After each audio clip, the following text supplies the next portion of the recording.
Perceraian dalam rumah tangga Ruben Onsu dan Sarwenda rupanya bukan isapan jempol belaka.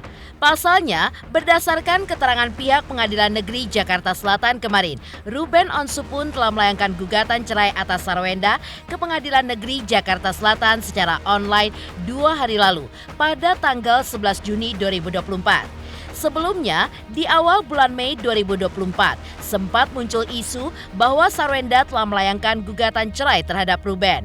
Namun, hal itu pun ditampik dengan tegas oleh Sarwenda. Sementara, pihak Ruben Onsu pun memilih diam. Lantas apa sebenarnya yang terjadi dalam rumah tangga Ruben dan Sarwenda?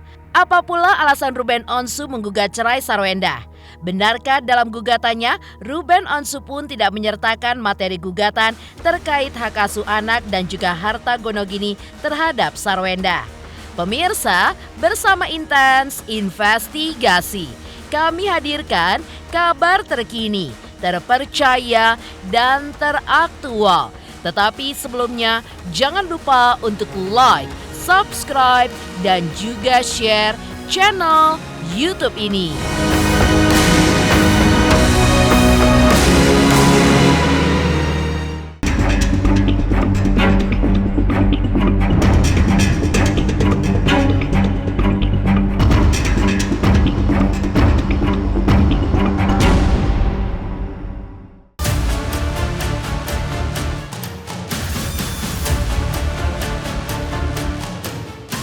Geger, isu gugatan cerai yang sempat berhembus di awal bulan Mei lalu terkait rumah tangga Ruben Onsu dan Sarwenda kemarin ditemukan titik kebenarannya. Ya, pihak Pengadilan Negeri Jakarta Selatan pun telah membenarkan ada gugatan cerai tersebut. Namun, tidak dilayangkan oleh Sarwenda, melainkan oleh pihak Ruben Onsu. Pihak Ruben mendaftarkan gugatan cerai secara online ke pihak Pengadilan Negeri Jakarta Selatan pada tanggal 11 Juni 2024. Pihak pengadilan mengaku sudah menunjuk hakim untuk mengadili perkara perceraian Ruben dan Sarwenda, dan sidang perdana pun akan digelar pada tanggal 9 Juli 2024. Diungkapkan pula bahwa Ruben Onsu hanya menggugat cerai dan tidak disebutkan dalam gugatannya soal harta gonogini dan juga hak asuh anak. Lantas, persoalan apa yang membuat Ruben Onsu tiba-tiba menggugat cerai Sarwenda?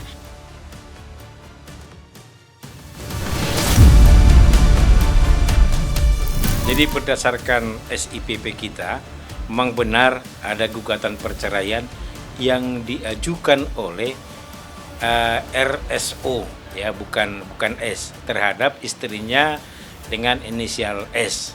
Diajukan terdaftar di sini tanggal 11 Juni 2024 dan oleh Ketua Pengadilan telah menunjuk hakim yang akan mengadili perkara ini, dan oleh hakim tersebut telah menentukan hari persidangannya pada tanggal 9 Juli 2024. Setelah kita melihat materi dari gugatannya, yang selanjutnya dalam petitum gugatannya, yang dimohonkan oleh penggugat ini sebatas mengenai perceraiannya.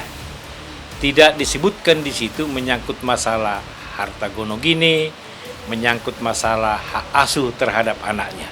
Kalau menyangkut masalah alasan, kami terus terang tidak bisa untuk mengutarakan itu karena memang ini adalah gugatan perdata privat yang sifatnya tertutup untuk umum, sehingga kami tidak bisa untuk menguraikan apa yang menjadi alasan-alasan perceraian itu sendiri.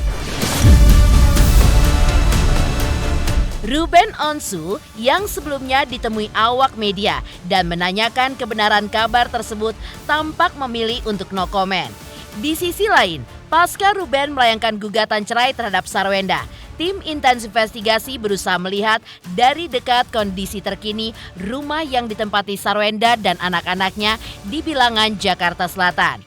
Lantas benarkah tetangga sekitar kediaman Ruben dan Sarwenda justru melihat kondisi rumah tangga pasangan ini pun masih baik-baik saja? Benarkah pula mereka pun justru mengaku terkejut dengan munculnya kabar bahwa Ruben telah menggugat cerai Sarwenda? Lantaran selama ini mereka pun kerap melihat pasangan ini selalu harmonis. Menanggapi pemerintahan yang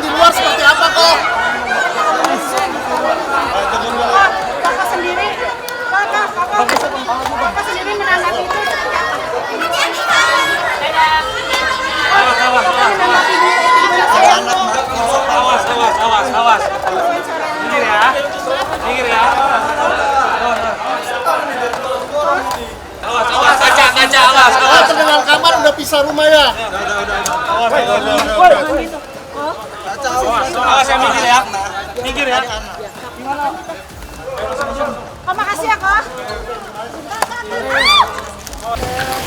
Kawenda, bukan kawenda. Onyo. Onyo. Onyo.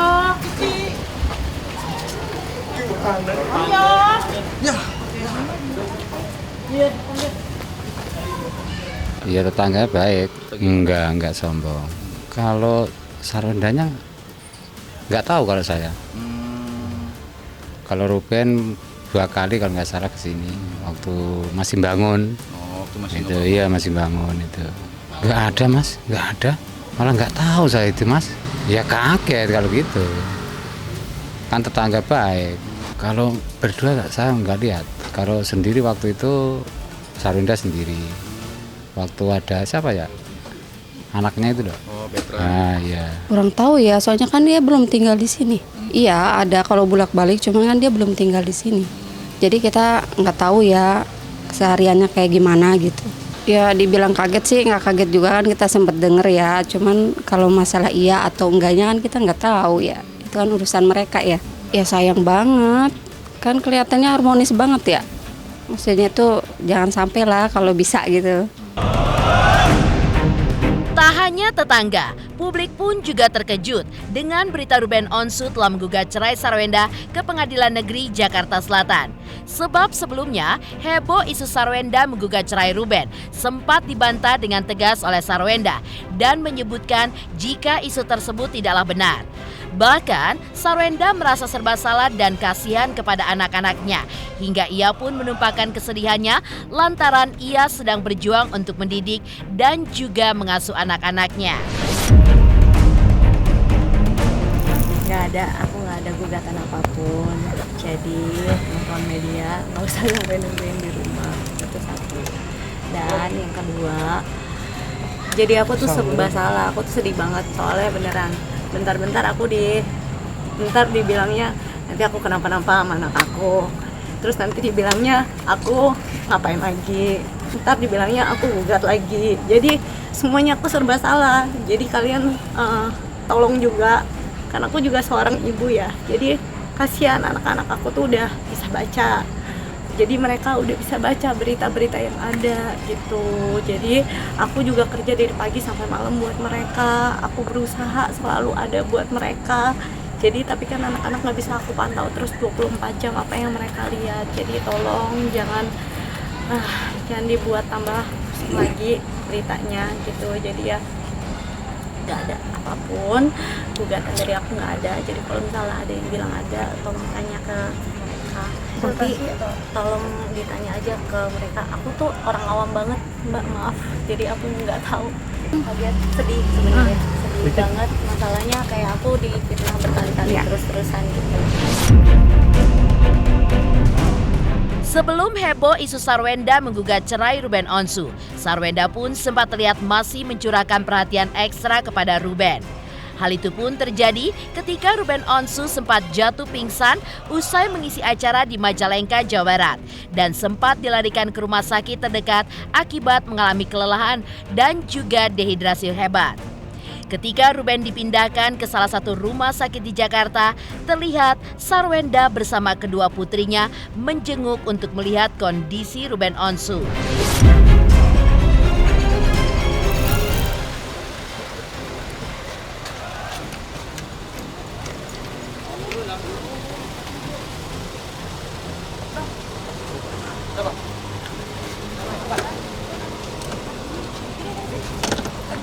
Dikit Ci, mungkin. Sorry ada anak-anak bentar ya. Soal ini Ci. Ini mau ke tempat air. Yuk. Kondisinya update seperti apa? Ini aku mau ke tempat ayah dulu. Aku hari ini hektik banget, anak-anak juga terus udah ada ujian. Kondisinya gitu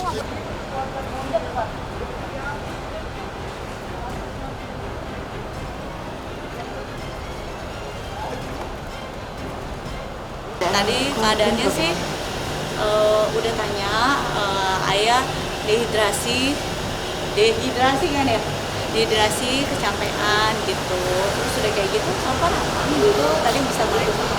Artinya nggak ada penyakit Nggak bawaan ada penyakit yang agak serius gitu. Nah kalau misalnya sopan sih tadi itu semuanya baik-baik aja gitu. Jadi ya mungkin kan emang katanya panas banget terus dehidrasi ya wajar lah. Heboh, Ruben Onsu telah menggugat cerai Sarwenda. Lantas, seperti apakah aksi somasi Sarwenda terhadap haters yang menghujat dirinya ketika itu? Pemirsa Intens Investigasi.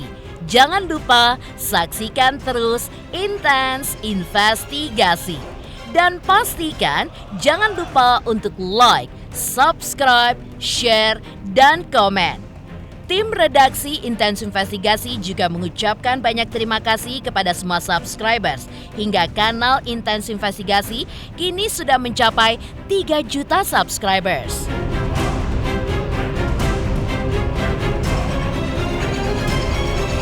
Selamat untuk Intens Investigasi karena sudah mencapai 3 juta subscribers di YouTube.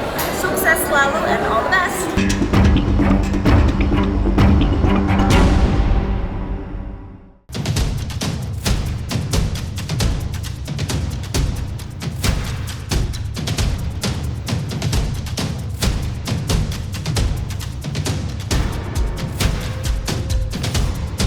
Pemirsa Intens Investigasi. Selain kabar Ruben Onsu yang menggegerkan publik, di mana ia resmi melayangkan gugatan cerai terhadap Sarwenda ke Pengadilan Negeri Jakarta Selatan.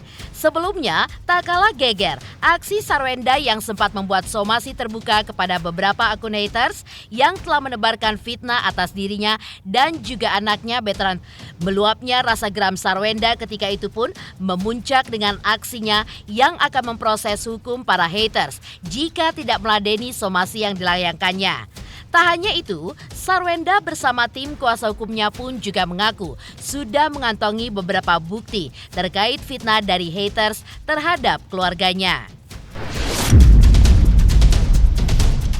Belakangan ini berita terkait klien kami banyak yang tidak pas ya, atau kami kategorikan sebagai hoax ya, mulai dari klien kami di framing mengajukan gugatan gitu ya, sudah kita klarifikasi bahwa itu tidak benar, dan sekarang klien kami di framing kembali terkait hal-hal yang kurang mengenakan dengan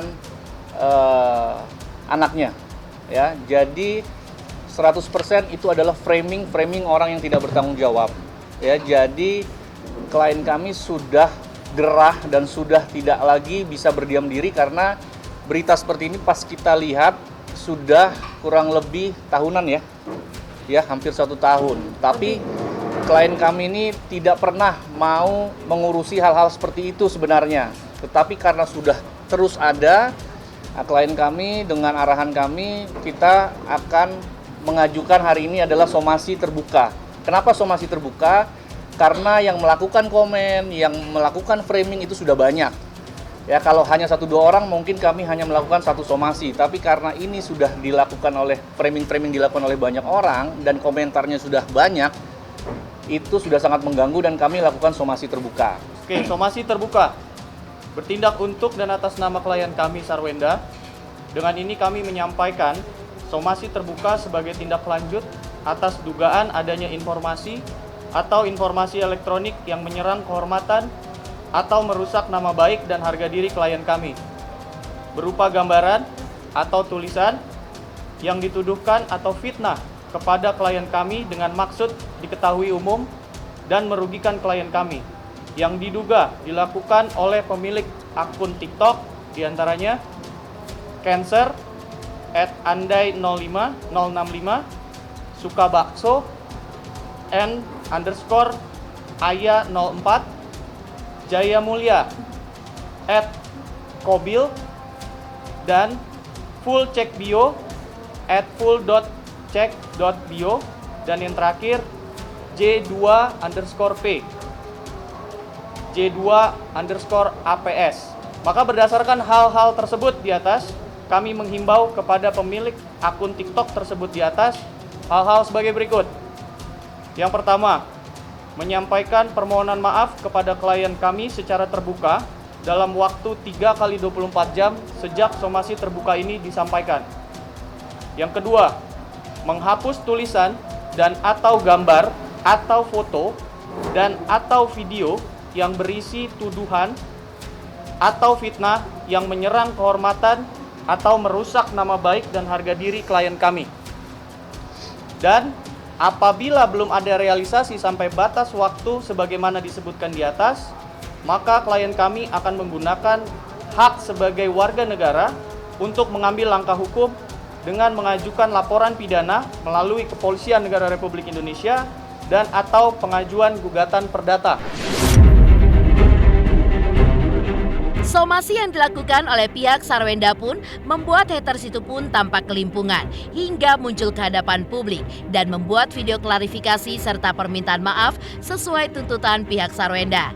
Tak hanya video permintaan maaf saja, tapi rupanya haters tersebut juga membuat surat dengan tulisan tangannya ditujukan kepada Sarwenda dan juga Ruben Onsu sebagai permintaan maaf yang sedalam-dalamnya kepada mereka berdua.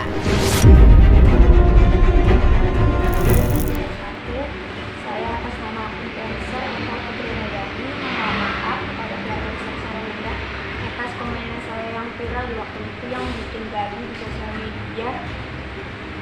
Mohon maaf sekali lagi dan tidak akan mengulangi lagi komentar-komentar yang bikin